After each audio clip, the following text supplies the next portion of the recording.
അടുത്ത വാർത്ത നമ്മുടെ വാവ സുരേഷ് കൂടി അറിയേണ്ട ഒരു വാർത്തയാണ്. മലപ്പുറം പോത്തുകല്ലിനടുത്ത് കോടാലി പോയിലിൽ ജനവാസ കേന്ദ്രത്തിലെത്തിയ രാജവെമ്പാല ആളുകൾക്കിടയിൽ ഭീഷണി പരത്തി. രാജവെമ്പാലയെ പിന്നീട് പിടികൂടി നാടുകാണി ചുരത്തിൽ വിട്ടു. രാവിലെ പുല്ലു പറിക്കാനെത്തിയ സ്ത്രീകളാണ് ചതുപ്പിൽ രാജവെമ്പാലയെ കണ്ടത്. നാട്ടിൽ പാമ്പുരാജനിറങ്ങിയ വിവരം കാട്ടുതീ പോലെ പടർന്നു. കേട്ടവർ പൂരം കാണാൻ പോകുന്ന ആവേശത്തോടെ കോടാലിപ്പോയിലേക്കെത്തി. തല്ലിക്കൊല്ലാൻ വീരവാദം മുഴക്കി കുറുവടിയുമായാണ് ചില യുവരാജന്മാരെത്തിയത്. പക്ഷേ പാമ്പിനെ കണ്ടതോടെ ആവേശമെല്ലാം തണുത്തു. നിലത്തു നിൽക്കാൻ ധൈര്യമില്ലാത്ത ചില വിദ്വാൻമാർ കവുങ്ങിലും തെങ്ങിലും അഭയം തേടി.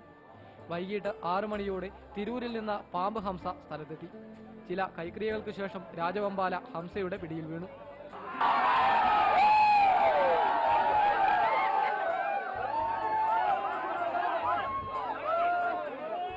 ഈ ഫീൽഡിൽ ഇപ്പോൾ ചീഫായിട്ട് ഞാനേ ഉള്ളൂ. എൻ്റെ കൂട്ടുകാരന്മാരൊക്കെ മരിച്ചു കഴിഞ്ഞു. കോഴിക്കോട് വേലായുധം മുതൽ പാർത്ഥസാരഥി മുതൽ കൈനിൽകുമാർ മുതൽ അവരൊക്കെ സ്റ്റാറുകളായിരുന്നു.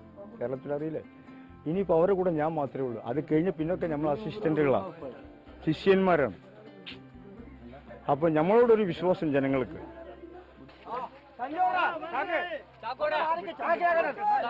ചാക്കിൽ കെട്ടി സുരക്ഷിതനാക്കിയ രാജവെമ്പാലയെ രാത്രി തന്നെ 24 കിലോമീറ്റർ ദൂരെ നാടുകാണി മലയിലേക്ക് നാടുകടത്തി. അതോടെ വനപാലകർക്കും ആശ്വാസമായി. ഏഷ്യാനെറ്റ് ന്യൂസ്, മലപ്പുറം.